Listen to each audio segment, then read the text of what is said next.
Perú 603. Torre, Aero Perú 603. Aero Perú 603, Torre, prosigan. Que declaramos emergencia, no tenemos instrumentos básicos, ni altímetro, ni velocímetro. Declaramos emergencia. Without essential instruments, Aero Peru Flight 603, September 29, 1996. Only 3 days remained before the catastrophe.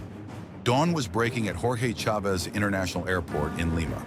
It was around 6:30 in the morning when a Boeing 757 lined up on the runway for takeoff. Its route was scheduled between Lima and Mexico City with an approximate duration of 4 hours and 50 minutes each way. At 6:45, the modern jet began its takeoff roll. The powerful roar of its engines startled a flock of birds near the runway. One of them unexpectedly crossed the path and was ingested by the left engine. In the cockpit, the pilots noticed a slight thud, but the engine continued functioning normally and no warning system was triggered. Thus, the aircraft continued its route to Mexico without further incident. The aircraft belonged to Aero Peru, the country's flag carrier, which at the time was celebrating 23 years of operations. It had been manufactured on November 16, 1992, making it just 3 years and 11 months old. It was leased by the company a year and a half after its construction and had been flying in Peruvian skies for over 2 years. It was the second Boeing 757 in the airline's fleet. At the time, Aero Peru was going through serious financial difficulties, allegedly due to poor management. Citing this reason, the government decided to privatize the company in 1993, with Aero Mexico emerging as the strongest buyer. After the acquisition, the Mexican airline aimed to revitalize the carrier. The corporate image was revamped, safety standards were adjusted, and operations were expanded to international destinations. Officially, Aero Peru was said to be entering a new phase of growth, although in reality, corruption and political interests continued to shape its course. Upon arrival in Mexico and after disembarking the passengers, a routine visual inspection of the aircraft was carried out. There it was discovered that 2 blades of the left engine were damaged. It was then ordered that, upon return to Lima, the aircraft should be taken directly to the hangar for repairs. Back in Peru, and following the mechanic's instructions, the 757 was moved to the hangar to replace the damaged turbine components. The work had to be completed quickly. In aviation, an aircraft grounded on the tarmac generates no income, only losses. Thus, the maintenance team rushed to complete the repair against the clock. It was October 1st, 18 hours before the disaster. The Boeing 757, registration OB1718, sporting Aero Peru's new livery, white upper fuselage, a blue and red stripe across the middle, and a metallic underbelly, had only been on the ground for 2 days. While it was in the hangar, it also received a touch-up paint job. To protect the static ports, the technicians covered them with adhesive tape. The engine had already been repaired, and everything seemed to be in order. Around 11 at night, the aircraft painter finished his job. At 11:10 p.m., the aircraft went through a maintenance inspection. 2 maintenance supervisors examined it, followed by a quality control inspector. No one noticed anything unusual.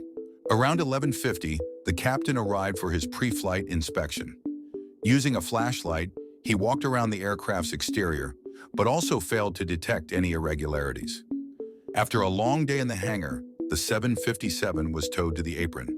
In the departure lounge, 61 passengers, many connecting from Miami en route to Chile, received the long-awaited announcement they could board. On board were also 7 flight attendants and 2 experienced pilots. The captain was Eric Schreiber, 58 years old with over 21,000 flight hours and an extensive career in Peruvian aviation. In addition to being a Boeing 757 instructor, he served as the airline's chief pilot. His co-pilot was David Fernandez, 42 years old, with nearly 8,000 flight hours, 719 of which were in that specific model. A veteran crew aboard a young aircraft was preparing for a routine night flight. Shortly after midnight, Boeing 757 registration OB1718 began taxiing toward the threshold of runway 15 at Jorge Chavez Airport. The crew completed their checklists without issue. Air traffic control assigned them transponder code 5603, under which they would appear on radar. Conditions were favorable. The atmosphere was calm, with no storms or rain. Although there was 69% lunar illumination that night, the moon had set hours earlier, leaving the sky completely dark. This posed no problem for an instrument flight aboard an aircraft equipped with modern navigation technology. At 12:42 a.m. on October 2nd, 1996, the captain applied thrust. The Pratt & Whitney engines roared as the 757 accelerated down the runway and lifted off into the southern sky. Within seconds of climbing, co-pilot Fernandez noticed something strange in his instruments. The speed and altitude readings didn't make sense. In the cockpit, the static pressure indicators were obstructed, causing the altimeters and airspeed indicators to display contradictory or impossible data. Almost immediately, multiple alarms began sounding. Overspeed warnings, stall alerts, and messages indicating airspeed discrepancies between the instruments. Captain Schreiber took control and ordered a right turn while reviewing the emergency procedure manuals. But the situation was chaotic. The flight computer was receiving incorrect data from the block sensors, and each alarm that went off only added to the confusion. The crew decided to disconnect the autopilot and declare an emergency.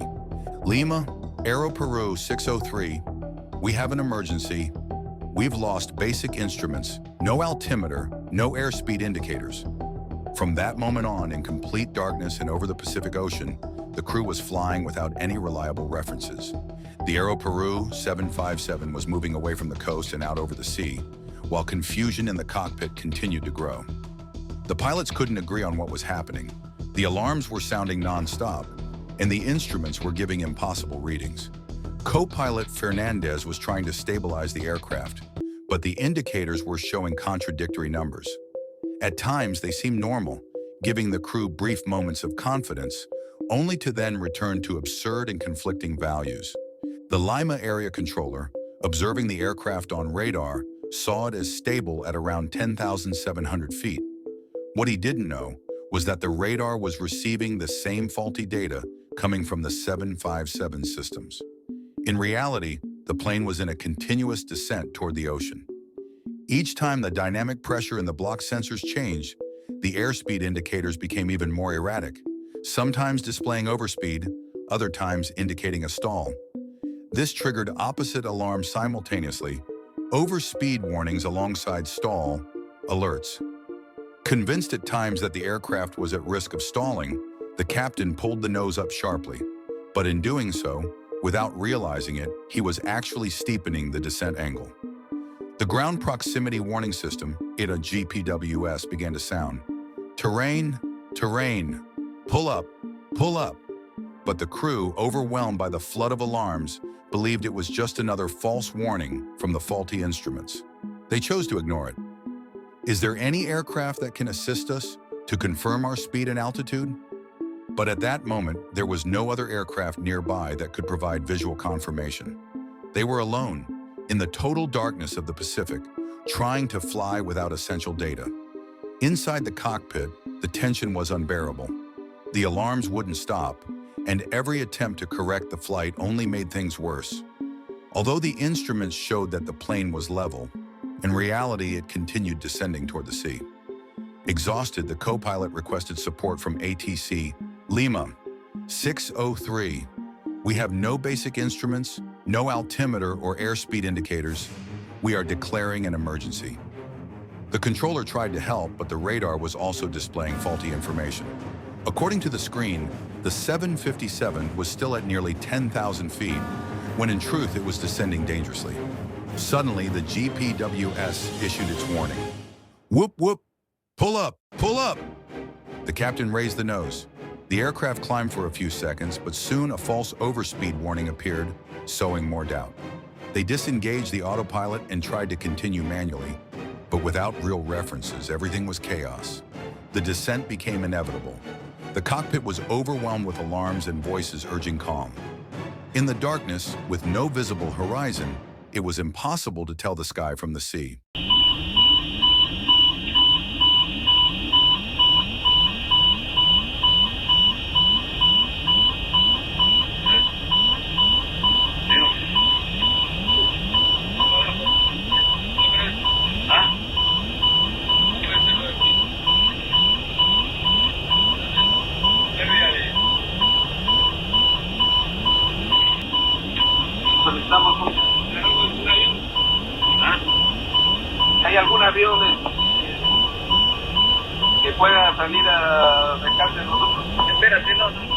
Sí, correcto, vamos a coordinar de inmediato.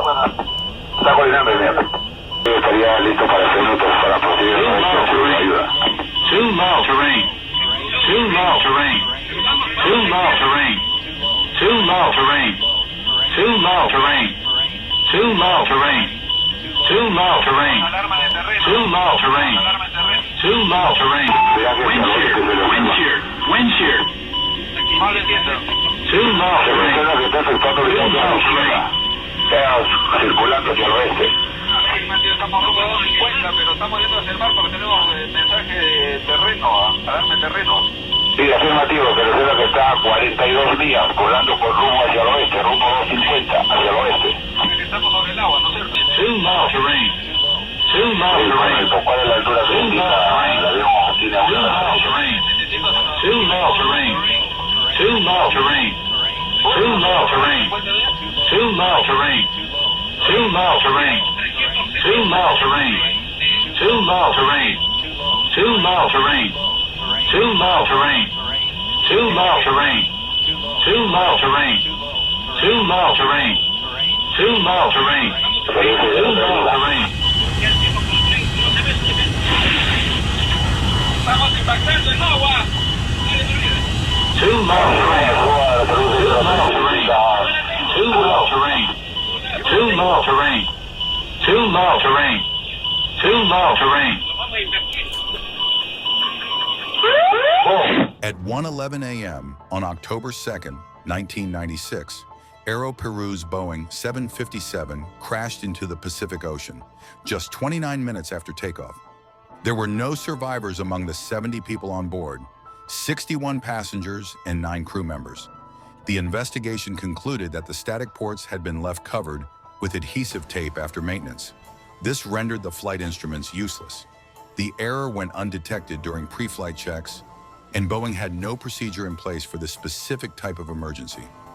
The crash became one of the most remembered tragedies in Latin American aviation. A human error on the ground, incomplete inspections, and the lack of proper protocols were enough to cost 70 lives in just half an hour. Aero Peru, already weakened, would cease operations in March 1999. Beyond technical reports, the tragedy left a deep void. Families, passengers, and crew members who never returned home. This account is a tribute to each one of them. May they rest in peace and may their memory keep alive the vital importance of learning from our mistakes.